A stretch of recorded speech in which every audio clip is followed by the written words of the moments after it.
Bollywood actor Annu Kapoor और उनके साथ करीब 800 लोगों के साथ इस व्यक्ति ने 500 करोड़ का स्कैम किया है। इसमें कई सारे बॉलीवुड के लोग शामिल हैं, मुंबई के बिजनेसमैन भी शामिल हैं। यह स्कैम कुछ ऐसा था कि लोग इस पर भरोसा ही नहीं कर पाए कि उनके साथ स्कैम हुआ है। कई सारे बुजुर्ग व्यक्तियों को तो बुखार आ गया ये सुनकर कि एक व्यक्ति ने उन्हें फंसाया है जिस पर वो सालों से भरोसा करते आए हैं। बड़ा ही अजीबोगरीब ये स्कैम है जो कल आप में से किसी के साथ भी हो सकता है। तो इस सारी चीज़ों को ध्यान से सुनिए। नमस्कार, मैं प्रसाद आपका आज की इस वीडियो में स्वागत करता हूं। अभी कुछ ही दिनों पहले अन्नू कपूर ने एक मीटिंग बुलाई। ये मीटिंग किस चीज़ की थी? तो जिन लोगों को इस व्यक्ति ने फंसाया है उससे रिलेटेड ये मीटिंग थी। तो अन्नू कपूर को लगा कि यहाँ पर कुछ 15-20 लोग आएंगे मीटिंग में, लेकिन शॉकिंगली वहाँ पर बहुत सारे लोग आए जिन्हें इस व्यक्ति ने फंसाया था। तो उसके बाद फिर सबको पता चला कि ये कोई छोटा मोटा स्कैम नहीं है, ये लगभग 500 करोड़ का बहुत बड़ा स्कैम है और इसके लिए अब उन्हें आगे की स्टेप लेनी पड़ेगी। लेकिन अब इसकी बैक स्टोरी की बात करते हैं तो मुंबई के लोखंडवाला कॉम्प्लेक्स में एक बहुत अच्छा सीए है जिसका नाम है अंबर दलाल और उसका ऑफिस वही लोखंडवाला कॉम्प्लेक्स में है। और पिछले कई सालों से मतलब अंबर दलाल की फ़िलहाल की जो एज है वो 59 ईयर्स की है।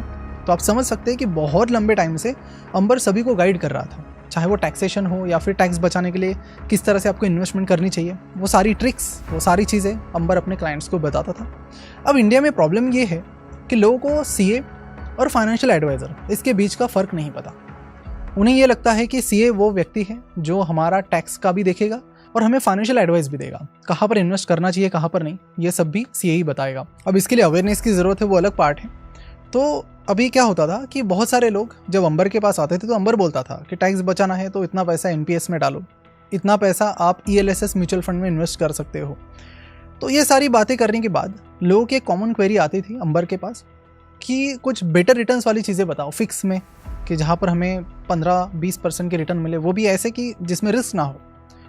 तो अंबर अब देखिए कई सालों से काम कर रहा था, अभी तो रिटायरमेंट एज के करीब पहुँच गया था, लेकिन अंबर को एक चीज़ तो पता चल गई थी कि लोगों का एक ब्लाइंड ट्रस्ट अंबर पर है कि अंबर जो बताता है लोग वो करते हैं और उसकी मदद से लोगों को फ़ायदा भी मिला है। फिर एक दिन अंबर के दिमाग में पता नहीं क्या आया, अंबर ने डिसाइड किया कि क्यों ना इस भरोसे का फ़ायदा उठाया जाए। तो जैसे जैसे लोग अंबर के पास आते थे और इन्वेस्टमेंट के लिए राय पूछते थे तो अंबर उन्हें बताता था कि देखिए अभी रिसेंटली कुछ ही दिनों पहले मैंने कमोडिटीज़ में ट्रेडिंग करना शुरू किया है और वहाँ पर मैंने ऐसी स्ट्रैटेजी निकाली है जो रिस्क फ्री है, बिल्कुल ही रिस्क फ्री है, वहाँ पर कोई भी रिस्क नहीं है और मैं वहाँ से मतलब महीने का नहीं कुछ तो 1.8% का रिटर्न कमा रहा हूँ ईजीली, बिना कोई किसी रिस्क का, यानी साल का लगभग 20% निकल कर आता है और इस रिटर्न से मैं तो खुश हूँ और बहुत सब कुछ सही चल रहा है।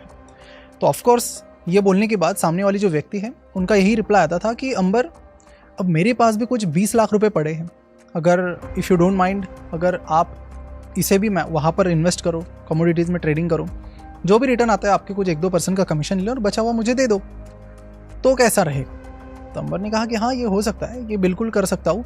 तो अंबर ने बोला कि लेकिन देखिए क्या है ना कि मैं एक रिस्पेक्टेड पर्सन हूँ लोखंडवाला में और बहुत सालों से काम कर रहा हूँ, तो मैं डायरेक्टली ये चीज़ें नहीं करूँगा। हम एक काम करते, स्टैम्प पेपर पर सारी चीज़ें लिखवा कर लेते। तो अंबर ने बाकायदा एक स्टैम्प पेपर मंगवाया और उस पर यह लिख दिया कि इसमें जो भी पैसा है वो कमोडिटीज़ में इन्वेस्ट किया जाएगा, जैसे कि crude oil, gold, silver etcetera, जो कि रिस्क फ्री रिटर्न यहाँ पर देंगे।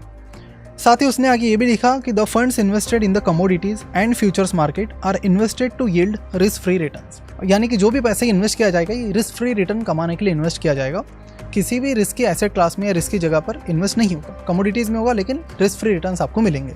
उसकी एक कॉपी उसने अपने पास रखी, एक कॉपी सामने वाले को दे दी, बाकी और भी थोड़े डॉक्यूमेंटेशन प्रोसेस कर ली और वो प्रोसेस होने के बाद एक चीज़ तो सबको समझ में आई कि अंबर जो भी कर रहा है ये बहुत ट्रांसपेरेंटली कर रहा है। हमने तो मांगा नहीं लेकिन उसने स्टैम्प पेपर मंगवाया, सारी चीज़ें प्रॉपरली की है, तो सबको सब कुछ सही ही लगा। और अंबर ने फिर ये भी कहा कि रिटर्न्स की आप टेंशन मत लीजिए, हर महीने की 10 तारीख को 1.8% का जो रिटर्न है वो आपके बैंक अकाउंट में सीधा आ जाएगा। आपको ना मुझे कॉल करने की ज़रूरत है ना कुछ करने की ज़रूरत है, हमारी टीम बैठी है, वो ये सारी चीज़ें टाइम टू टाइम ही करते हैं। फिर लोगों ने शुरुआत में 10 लाख, किसी ने 20 लाख, किसी ने 50 लाख रुपए इन्वेस्ट करना शुरू किया। 5-6 महीने हो गए, 1 साल हो गया, बहुत कंसिस्टेंट रिटर्न मिल रहे हैं, जिसके चलते लोगों ने फिर अपनी इन्वेस्टमेंट बढ़ाना शुरू की कि एफडी में जहाँ पर 6% मिल रहा है तो क्यों ना हम 20% के रिटर्न को जाने दें।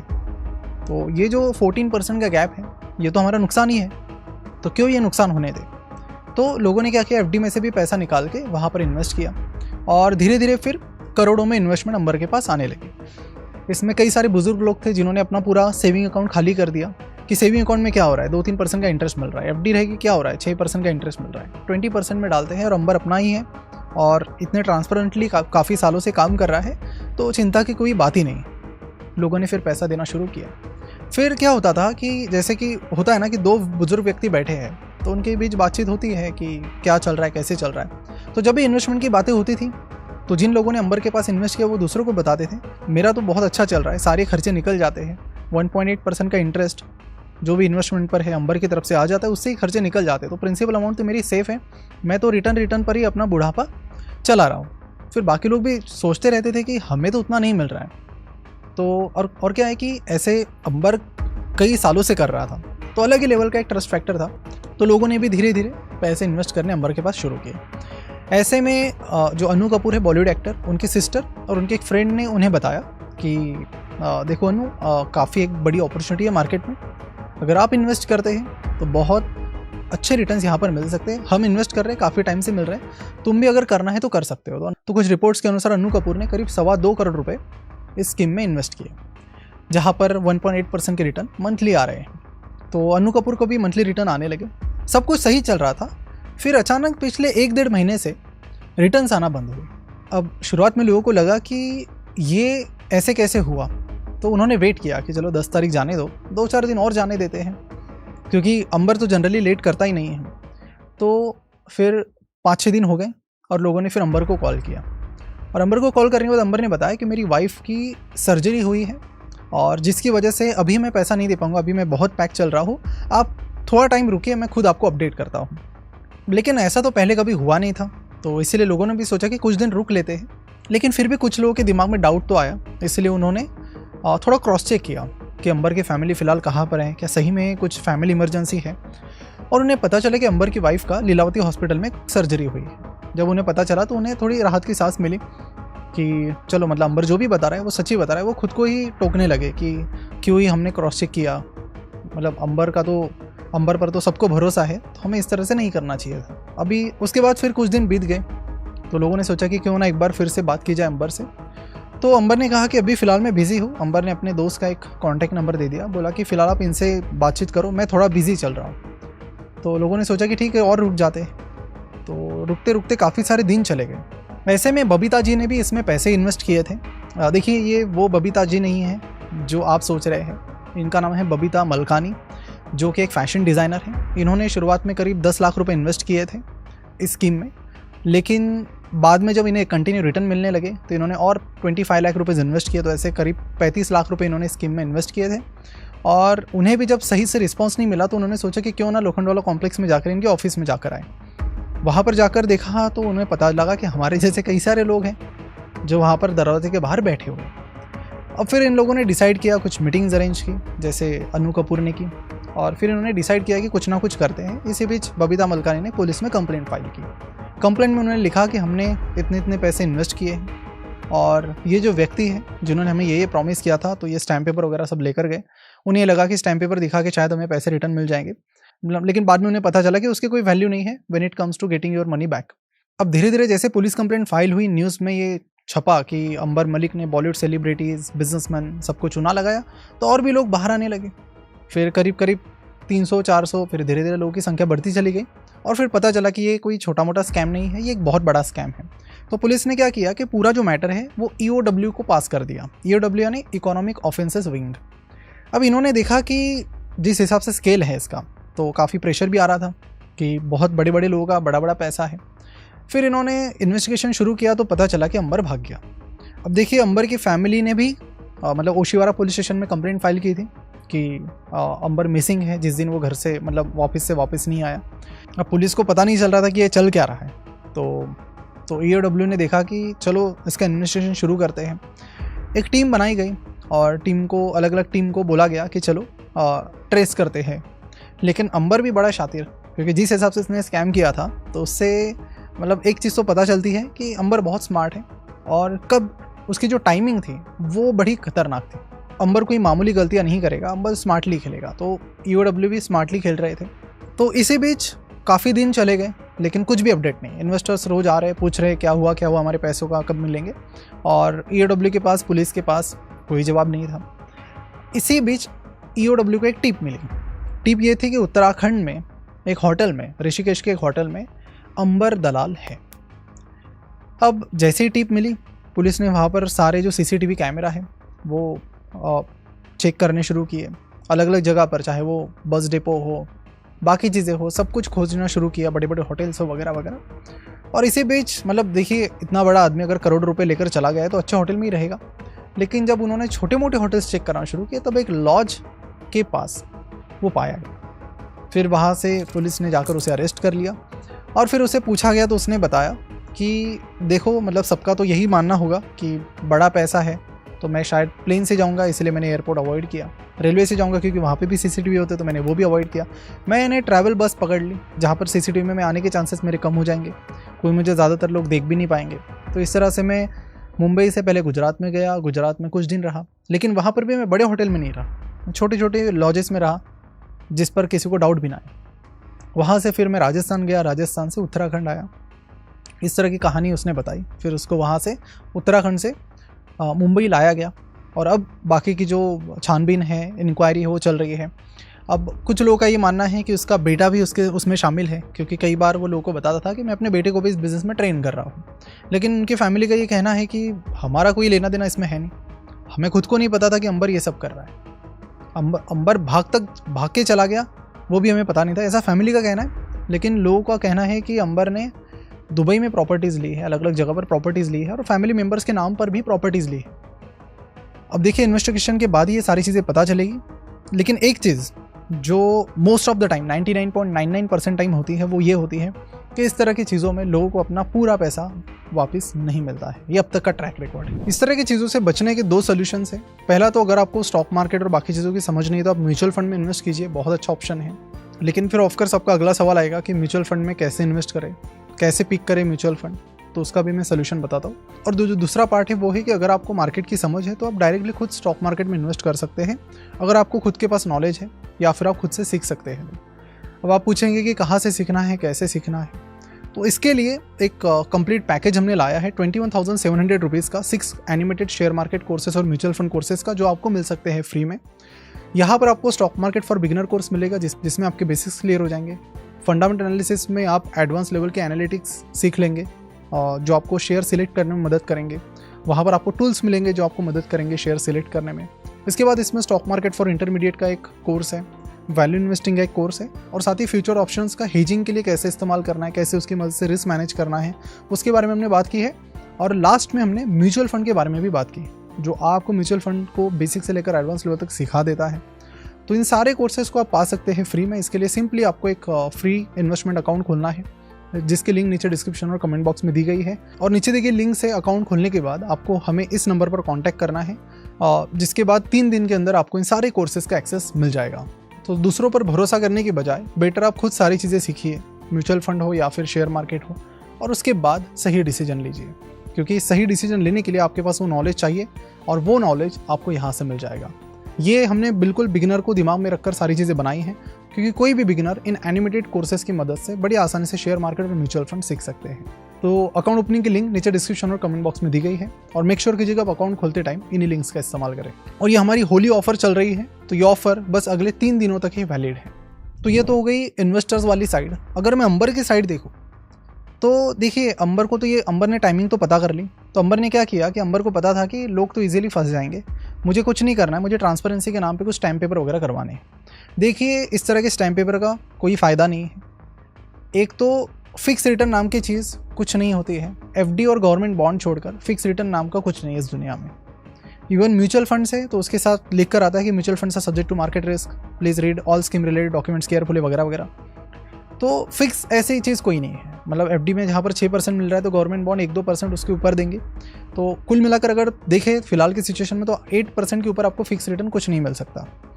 लेकिन अगर कोई आपको ये बोल रहा है कि मैं स्टॉक मार्केट ट्रेडिंग में पैसे इन्वेस्ट कर रहा हूँ, मैं आपको फिक्स इतना, क्योंकि मैं देख रहा हूँ आजकल कि महाराष्ट्र है, गुजरात है, उत्तर प्रदेश है, इन स्टेट्स में ना आजकल ये बहुत कॉमन हो गया है कि कोई भी व्यक्ति आकर बोलता है कि आप मेरे पास पैसा रखो 10 लाख रुपए, मैं इस पर इतना इतना फिक्स रिटर्न दूंगा, बॉन्ड में लिखवा लेंगे, 500 रुपये के स्टैम्प पेपर लिखवा लेंगे। देखिए ये चीज़ें वैलिड नहीं होती। आपका पैसा डूब गया ना, मिलना बड़ा मुश्किल है, क्योंकि ये आपकी बेवकूफ़ी की वजह से जा रहा है, ऐसा क्लियर होता है। क्योंकि इन जैसी चीज़ों का देखिए इन्वेस्टमेंट एडवाइजरी के लिए एक तो आपके पास सेबी का लाइसेंस होना चाहिए, और इस तरह की चीज़ें आप अब स्टैम्प पेपर पर कुछ भी लिख सकते हैं। अब ये भी लिख सकते हैं कि मैं इस व्यक्ति को 10,000 का रिटर्न दे दूंगा हर महीने। ठीक है, कौन है देखने वाला? आप लिख रहे हो, दोनों के बीच आपके अग्रीमेंट है, आप कुछ भी लिखो। वो तो सामने वाला जो भरोसा करने वाली पार्टी आप हो, तो वो आपकी समझदारी पर डिपेंड करता है। तो सबसे पहली चीज़ अंबर को ये पता थी कि स्टैम्प पेपर का नाम लेकर हम ट्रांसपेरेंसी के नाम पर लोगों को पागल बना सकते हैं, और तब तक अपनी स्कीम चला सकते जब तक नए लोग अपने पास पैसा डाल रहे हैं। तो क्योंकि अंबर ट्रस्टेड था, तो लोगों ने वर्ड ऑफ माउथ पब्लिसिटी काफ़ी की। एक व्यक्ति को रिटर्न मिले तो उसने दूसरे को बताया, दूसरे ने तीसरे को बताया, क्योंकि रिटर्न एक्स्ट्रॉर्डनरी थे। 20% इज़ नॉट अ जोक। इस तरह के क्रेजी रिटर्न रिस्क फ्री के नाम पर मिलना एक बहुत बड़ी बात है। और फिर जब तक नए लोग पैसा डालते रहेंगे, अपनी स्कीम चलती रहेगी। ये तो अंबर के लिए क्लियर था। लेकिन कोई स्कैमस्टर कितना भी शातिर क्यों ना हो, इस तरह की स्कीम्स तब फेल हो जाती है जब यहाँ पर नया पैसा आना बंद हो जाता है। क्योंकि नया पैसा ही आपको चलाता है, क्योंकि आप 20% कहाँ से लाएंगे? आता तो नहीं है मार्केट से, तो कहाँ से लाएंगे? तो आप बस नए इन्वेस्टर का पैसा लेते हो, पुराने में बांटते रहते हो। तो जब तक नया पैसा आ रहा है, चीज़ें चल रही है, नया पैसा आना बंद हो जाता है, आप पैसे लेके जितने भी आपके पास जमा है वो लेके भाग जाते हो। तो देखिए जो स्टॉक मार्केट है, कमोडिटी मार्केट है, अभी रिसेंटली हमने पॉडकास्ट भी किया था मिस्टर राजू ठक्कर के साथ, जो कि पराग पारिक म्यूचुअल फंड के चीफ इन्वेस्टमेंट ऑफिसर है, और उनके खुद के फंड ने पिछले लगभग 10 सालों से 20% के कंपाउंडेड सालाना रिटर्न दिए हैं। लेकिन वो खुद भी, जब हमने उनसे पूछा, तो उनका ये कहना है कि देखिए अब तक 20% आए क्योंकि मार्केट अच्छा चला, लेकिन यहाँ से आगे आएंगे कोई गारंटी नहीं है। और मार्केट में बिल्कुल भी किसी भी चीज़ की गारंटी नहीं होती कि कितना रिटर्न किस साल आएगा, कभी भी कुछ भी हो सकता है।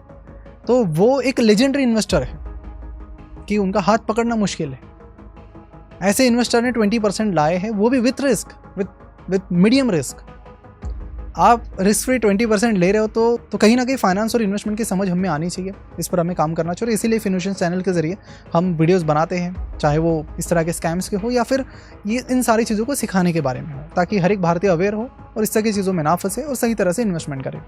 तो अंबर को दूसरी चीज़ ये पता थी कि स्टैम्प पेपर वगैरह है, तो ये वैलिड तो कहीं पर है नहीं, तो ज़्यादा कुछ रिस्क वाली भी बात नहीं है। लेकिन एक्चुअल में बड़े बड़े लोगों ने पैसा डाला था, तो वो चीज़ थोड़ा प्रॉब्लमेटिक हो गई अंबर के लिए, और फिर उसे जेल जाना पड़ा।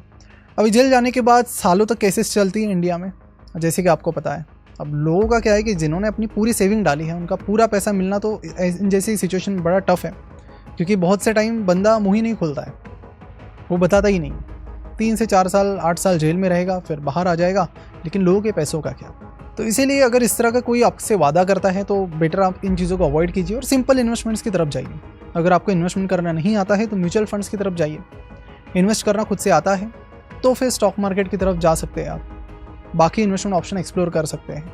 तो आप ऐसे ब्लाइंडली किसी को भी पैसा नहीं दे सकते ये सोचकर कि हमें रिस्क फ्री रिटर्न मिल रहा है, ये मिल रहा है, इतनी गारंटी है, उसने लिख कर दिया है। ऐसा कुछ नहीं होता है। आज की डेट में इस तरह के हज़ारों स्कैम्स चल रहे हैं। हर किसी को कवर करना हमारे लिए मुश्किल होगा, बिल्कुल होगा। और हमें लगभग हर दिन इंस्टाग्राम हो हमारा, यूट्यूब हो, ईमेल्स हो, हमारे भरे पड़े हैं पूरी तरह से, कि जहाँ पर लोग इसी तरह की क्वेरीज हैं कि हमारे साथ ये स्कैम हुआ, हमारे एरिया में ये चल रहा है। तो ओवरऑल ये एक बहुत कॉमन स्कैम है, इसलिए मैंने सोचा कि इसको सब तक पहुँचाते, ताकि आपके आजू बाजू में अगर इस तरह का स्कैम चल रहा है तो आप आवाज़ उठाइए या फिर लोगों को बचाइए, क्योंकि अल्टीमेट इसका रिजल्ट यही होने वाला है, सूनर और लेटर। तो आशा करता हूँ कि अंबर दलाल की स्टोरी से, अन्नू कपूर की स्टोरी से और कई सारे जो लोग इसमें फंसे हैं, उन सब से हम ये सीख तो ले ही सकते हैं कि इन्वेस्टमेंट कोई खिलौना नहीं है कि कोई कुछ बोलेगा और आप उसे भरोसा कर लेंगे। म्यूचुअल फंड जैसी चीज़ें आपको लंबा ट्रैक रिकॉर्ड देखने में आप देख सकते हैं, वहाँ पर पूरी तरह से ट्रांसपेरेंट है। उस तरह की चीज़ों में जाइए, चाहे 2-4% कम रिटर्न मिले। और अगर खुद सीख कर आप इन्वेस्टमेंट करना चाहते हैं बाकी जगह पर, तो वो बेहतर है। लेकिन ऐसे किसी पर भी भरोसा करके मार्केट में इन्वेस्ट मत कीजिए, आपका पैसा डूबने के चांसेस बहुत बढ़ जाएंगे। क्योंकि शुरुआत में ये लोग आपको रिटर्न्स देंगे ही देंगे, क्योंकि अदरवाइज़ इनका ये जो पूरा स्कैम है ये नहीं चलता है। तो शुरुआत में रिटर्न्स देंगे ही देंगे। इनके बहकावे में आप मत आइए और सही तरीके से, सटीक तरीके से इन्वेस्टमेंट कीजिए। उसके लिए सारी चीज़ें सीखिए और उसके लिए ज़रूर चैनल को सब्सक्राइब कीजिए और बेल आइकन पर भी क्लिक कीजिए, ताकि इस तरह की चीज़ों से आप अवेयर रहें और एक बेटर इन्वेस्टर बने। मिलते हैं अगली वीडियो में। Thank you so much for watching this video. और इस वीडियो को ज़्यादा से ज़्यादा लोगों के साथ शेयर कीजिए, हर किसी के साथ शेयर कीजिए, ताकि वो इन जैसे स्कैम से बचकर रहे।